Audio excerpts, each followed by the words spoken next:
Ngara numida weram phongkhiba kangla paudagi maruoba pau khara khangasaraga miyamda khudo damjage Delhi da sina phangkhibi Priya Lakshmi gi je sina misi asigi langla lanjim puthokna batak singkhrai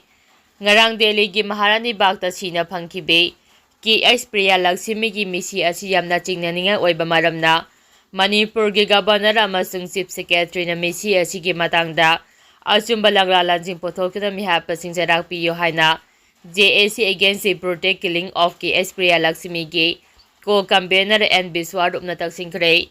Misi asiga mari lanyana semkhiba JAC gi convener Takhilambam Surojit Mangang. Laikhidrabi Priya Lakshmi gi imung manung amasung. Laikai gi miyoy kayana saruk yaduna ngasi. Ngai khongsi phaiда laiba Rural Youth Development Organization RYDO gi office sa pangthopa pau gi mifam amada. Wafam asi phongdotladuna and Biswar Upna makhatan hai. Manipur dagi laik laisu tamba natraga thabak tobaga mari lenyana chatkiba nupi sing India gi mayolom gi nupi singna hanthana yengba sanapokum na uba amade sarak tamlaga mihathi na hatopi khiba ase yamna toina thokle asiguma marak sida mihathi na ki Priya Lakshmi hatopi ramba asi yamna pende aikhoi India masani aikhoi India gi constitution manung sana hingliba gaktani Priya Lakshmi gi misi asi gi asumba lagla langjin athubada puthokpiduna Mihapa sing serak piyo marak asida social media pariba sing laikhidrabi Priya Lakshmi ki maramda imung manung na taba nungai taba wafam kaya kamempi na riba si tokpiyo laikhidrabagi imung na awaba mayok na ringay serak asida aramba paus handokto na hena awaba pibigano haina mahang na makata ki amaramda laikhidrabi kangyemban Priya Lakshmi ki haksang postmortem tawbaloda duna mathaw mangang pangthok na ba Imphal Airport to thunglakre Postmortem report numi humni gi manungda chapchana khanglagani haire makha tarapa pauda contractor singna ataba mamalda tender thadabadagi quality maintain tawba ngamdabani NBRN contractor singna thika phangnaba ataba mamalda tender thadabadagi quality maintain tawba ngamdabani haina Manipur gi hanigi chief minister nongthoma biren na phongdokhrei hiramachi ga mari lejina micro blogging site x thagalakpa post amada Nongthoma Beren Hai Singi tunga ba mafam singda quality laina semgat saga pangamdriba ase contractor singna ataba mamalda thika lawraga thabak subada gine sengot saga pagi thabak paikhapada sing amadi tampa ani gi marakta khenaba lairiba asigi matangda penda bo afam kaya phongdorakliba asigi matangda paladina Beren Hai Jiribam Senapadi Kamjong amadi Urukul district lairiba contractor singna government lepa project post ki hantharaga thabak sujagi haina tender apply tawri project ki apiba mamal lagi contractor singna sada kontraga ni thoidegi kontraga taruk dot nipugu nipan phawba mamal hantharaga tender apply tawbana maram oiraga singi lamda paikhali bathabak sing quality maintain tawba ngamdabani haina lawi asiguma phiba masida aikhoina afaba lambi natraga infrastructure amagida makaramba asa tawgadoribano Lupa sama sang na semgada balambi ama lupa humpuga maridagi humpuga nipan phawbagi manungda sujagi harabadi singi lambi sing quality laina sembangam gadari brahana hangladuna Asian Infrastructure and Best Bank na tingki bathaba amagi matangda su maki post aduda tek tawri makatarak poina editorial gi pawda miyamda khudo tamjige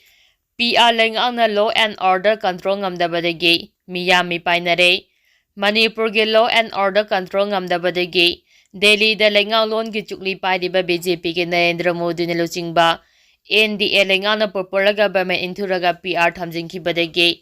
miyam gi mihut MLA sing maya yaudaba kaiga pangkaknare PR lengang na Manipur da thogliba elege migrant Kuki journal quarterly singna leibaki mathakta landarakliba asigi waroi simpurakna bani haiduna NBRN luchingba popular government inturaga PR thamjilakhiba tha ani henjilaklaba phawba watho asige chap chaba waro simpurakpa ngamdana leire amaramda lengak paibada saruk yarakhiba BJP gi MLA singna governor unaduna makhogi aningba apamba sing thabak to ontopiyo haina wachak wanomba gi thawang chathaduna leire governor gi makedegi su MLA singna pukhalakpa haijanon jabagi wafam sing thabak to onthoknaba honagi haina thajaba pirakle haba wafam sing print amasung electronic media da phongdorakpana makhogi mathau oiduna leire lenganglon gi chukli pairiba majority command leiriba BJP gi MLA singna miyam gi lenga hanjil hanaba hotna bangam dana leiriba asi lebak thibani Delhi lengaklongki chukli pairiba BJP ki lengakna state asigi BJP ki lengak inthuraga PR thamjilakhiba asina maram oiraga mayai lam lengak pairiba lusingba singi thong thausilda miyamna kham thengna pendabaga iroinana Central Government gi lusingba singda miyamna thajaba leirakhiba sing adu mangbagi sang nomagi hengalakpa uba fangi state na law and order control ngamdrei law and order control tongnaba PR lengakna state asigi law and order control ngamdabadagi lengaki naton sumang oibada natana security na khurak hangdana ngak seliba tunga ba mafam singda sakhangdaba khulai paiba singna bom thamjinba amadi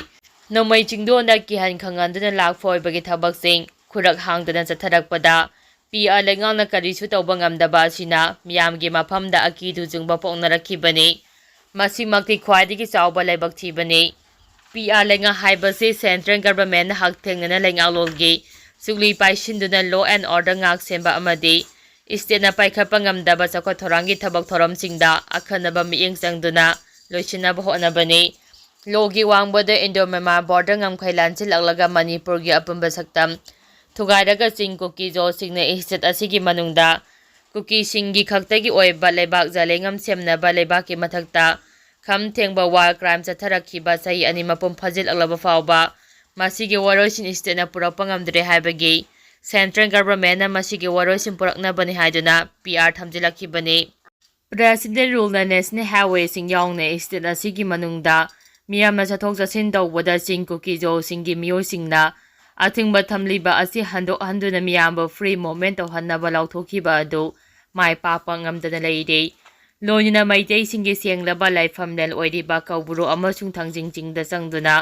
maitei singna makhoigi mapa mapo sigi khubamda lai khurumnaba honabada athingba piba amadi sarai tareki firalda karemnabagi thabak sing khamthengna chathabada PR lengangna kumai yengduna leibagi wathok asina amuki hena singnaba oina thoaliba si laibak thibane Manipur gi hauzo oiriba wathoki waroisin state amadi center gi lusingba singna waroisin purakpa ngamloidaba leirabadi MLA sing resign tawduna lengak muthalaga general election pangthongnaba honabana MLA singi achumba khongthang oigani thorang asi paikhalabadi khoisaungnaraba miyamgi pukni wakhal laksimba ngamgani mireibang maja lamhentu hemba miyoi khujop kharana lebaki apumba saktam thugaina balandarakpada Central Government na politics sanaduna leibadagi Manipur gi miyambu victim ohenaba honabagi mahut wathoki waroisin puraknaba pukchel sengna honadrabadi state asida lengak pairiba luchingba singi makha taba khongda pham directaba yai makha tarakpa pauda Nupi chenbagi Thoudokta Lupa lakh 5 gi demand tawduna Nupi ahum yaungna Nupi tare phajilamba Nupi ahum phare Manipur Police Control Room dagi ngasi numidang thadorapa cherol amana haibada ngasi Manipur Police Nupi chenbagi thawdo amaga mari lenyana Lupa lakh 5 gi sempham pigadabani haibagi demand tawraduna Nupi ahum yaungna miyoi tare yum amada phajinduna thamlambadagi kanba ngamkhibaga loyana makhoi tarebo phajinduna thamlambani haiba miyoi singi manungdagi Nupi ahum phare haire sirol asin hai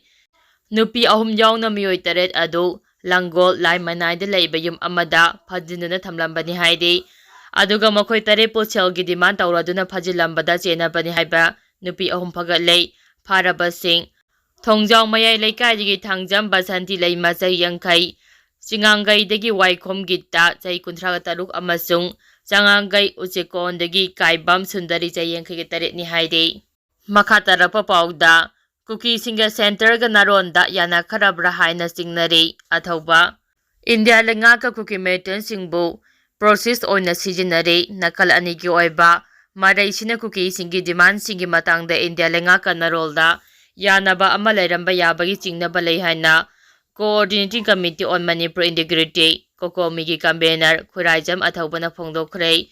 Imphal West ki Lamphel Sana Kaithel Community Hall da ngasi pangthokiba Manipur crisis na chai ani phajilaupagi miyamgi oiba mifamda saru yakhiba athobana hai state asida refugee oina lehankiba Kuki singbu maitei singna makhoi tanthokna bagi wakhal nomada khankiba leite adubok makhoi de Churchampur More Kangpopi degi maitei sing tanthoklaga makhoi khaktegi oiba lam ama sembagi wakhalolda yumpham oiraga lan chatharakpani